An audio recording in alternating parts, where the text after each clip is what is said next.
So ito yung unang markings na nakalagay dito, no? Mula dyan sa may Pedro Hilly Street. Yan.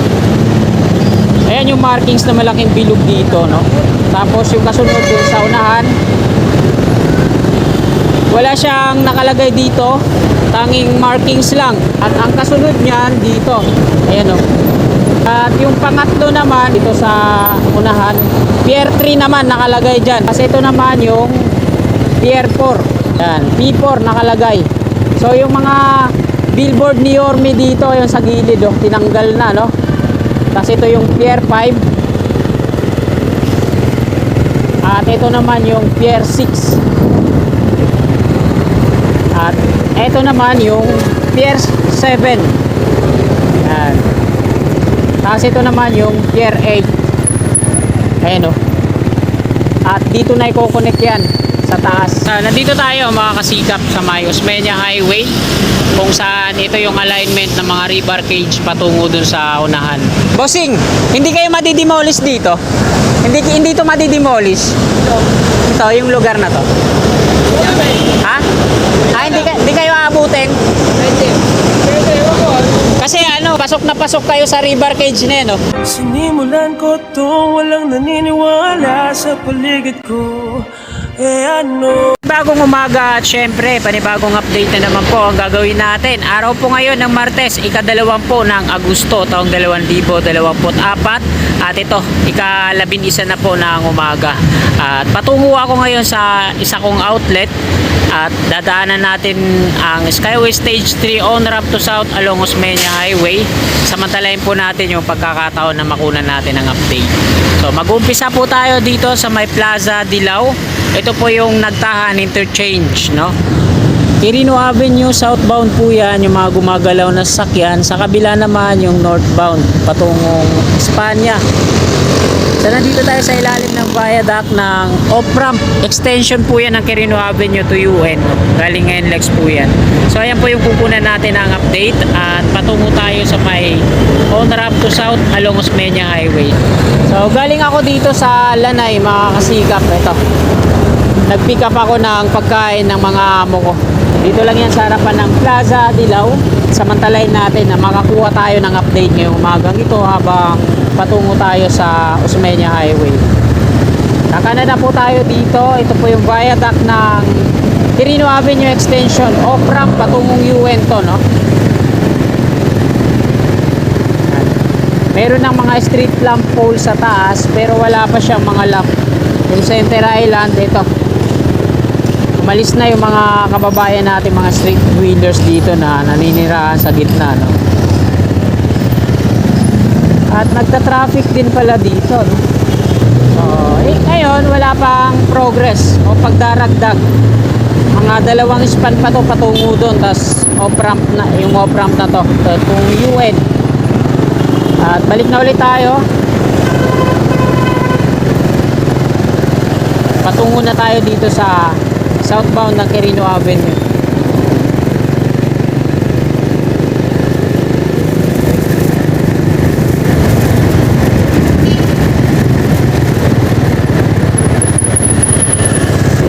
Ito naman yung off-ramp galing NLEX patungo yan dito sa Quirino Avenue southbound.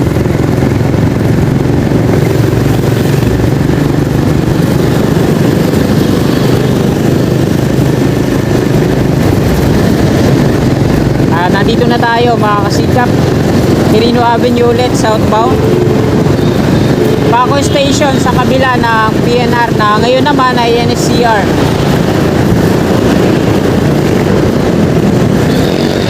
Dito sa may stoplight, ito yung Pedro Hilly Street. At dito sa kanan, mapapansin natin na may mga markings na po yan na inilagay nila mula dito. Isa-isahin natin, ano? Yan. So ito yung unang markings na nakalagay dito, no? Mula dyan sa may Pedro Hilly Street. Ito yun, no? Yan. Ayan yung markings na malaking bilog dito, no? Tapos yung kasunod dun sa unahan, tanging markings lang. Hilera patungo yan doon. So ito na yung extension patungong Top Roas Boulevard, kung di ako nagkakamali, yung mga markings na to.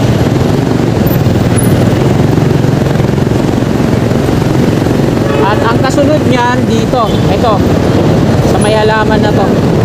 Ayan o. P2. Nakalagay, Pier 2. At yung pangatlo naman, ito naman. Yan, dito sa unahan. Pier 3 naman nakalagay dyan. Pier 3. Tapos ito naman yung Pier 4. Ayan, P4 nakalagay. So yung mga billboard ni Yorme dito, yung sa gilid, oh, tinanggal na, no? Tapos ito yung Pier 5. At ito naman yung Pier 6. At ito naman yung Pier 7. Ayan, Pier 8 naman to. Ayan, oh. At dito na i-connect yan sa taas. Extension na yan patungong Top Roas Boulevard. Malamang Bauer ulit yung magdi-drill nun kung di ako nagkakamali. Kasi sila din yung gumagawa dun sa kabila. Malamang sa kanila din yun. Ayan, dun sa may tulay may ano din, markings. Perino Bridge.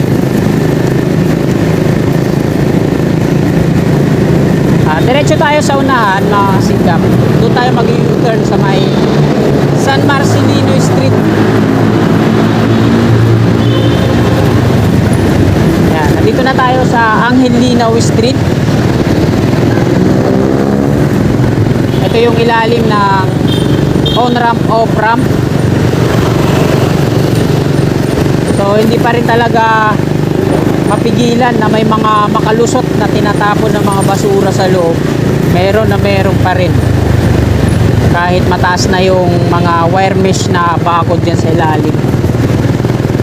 So, ito na yung exit. Dalawang counter po yan, no? Patungo dito sa Quirino, Top Roas Boulevard, tapos yan sa Rizal Avenue. So, dito tayo mag-U-turn.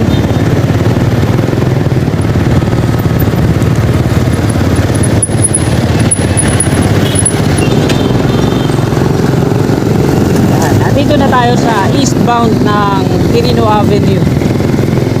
Ito yung blinag ni yung Yamaha dyan, mga reposes.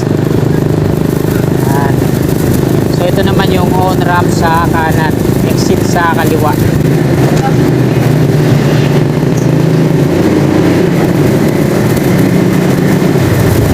Angelinaw Street ulit tayo.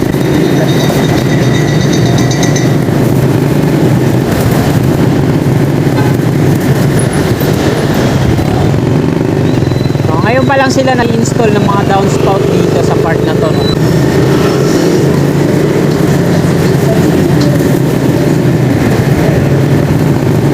At ayan sa taas yung on-ramp to south along Osmeña Highway, no? Ito yung nakabukod dito sa kanan sa taas. Yung diretso naman sa kaliwa, ayan yung patungong NLEX. Nagsasangayan sila dito. At nandito na tayo, mga kasikap. So hintuan muna natin dito. Quirino Interchange sa unahan. At ito yung bakante dito. Ayan yung nakatakip ng lona na kulay asul. Yung unang rebar cage.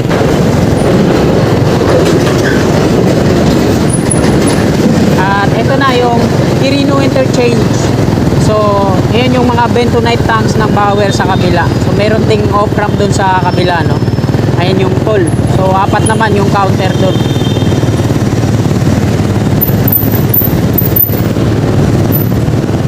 Ito yung update ngayon dito. Yung mga steel casing dyan sa baba, tinanggal, no?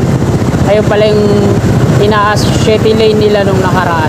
So, ayan yung tsura na dudugtungan nila dun sa taas. Ayan yung on-ramp patungo dito sa south. Ayan yung bakanting lote dyan. So, dalawa yung rebar cage dyan. So, hindi pa yung final taas niyan. Tapos dito sa unahan, isa pa lang yung nadidemolish na bahay sa kanto. Andyan yung mga nangunguha ng bakal. Ayun, no? Tinanggal nila yung mga steel casing dyan. Ayun, mababa lang yung steel casing na nandun sa ilalim kasama ng pundasyon.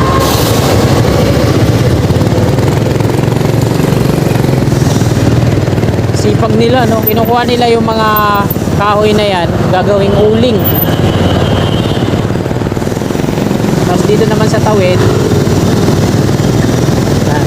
Halos lahat na yan, yung mga ano dito, 12 yan, yung river cage dito. 10 yung individual, tapos 2 dyan sa unahan, yung 2 yung kulog. Parang portal yung gagawin. Yan. Ito yung river cage dito sa unahan bago magtulay. So ito naman yung kabila, 2 dito sa dulo ng tulay. Ito, 2 yung river cage na nandito dito.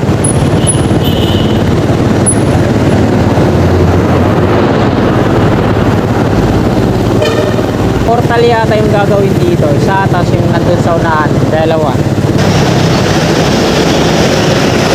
So ayan mga kasikap, andito yung river cage sa kabilang dulo ng tulay. Tapos dito yung 2 sasalo, tapos silera na patungo doon. 12 river cage yung nandito ngayon nakatiri.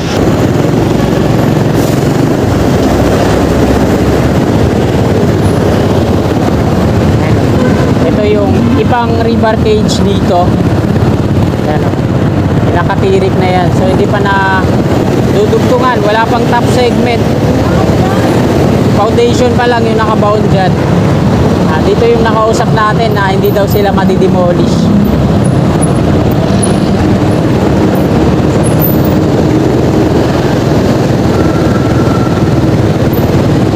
Yan, ito yung pinakalas dito sa dulo. Kasi kung mapapansin natin, nakabalik na yung kawad ng kuryente, no? Dito nila pinadaan sa gitna, ilalim ng skyway, kasi dito sa kanan maapektuhan sila. So ngayon bumalik na yung kawad ng kuryente at nandito na ulit sa gilid. So hanggang dito lang yon. Ito yung last na river cage na magiging pier, at dito na i-connect yan sa taas. At ayan mga kasikap, dito na po nagtatapos tong video natin ngayong umagang ito dito sa On Ramp to South along Osmeña Highway. Magpapaalam na po ako. Maraming salamat. Lagi po tayong mag-iingat. God bless po sa ating lahat.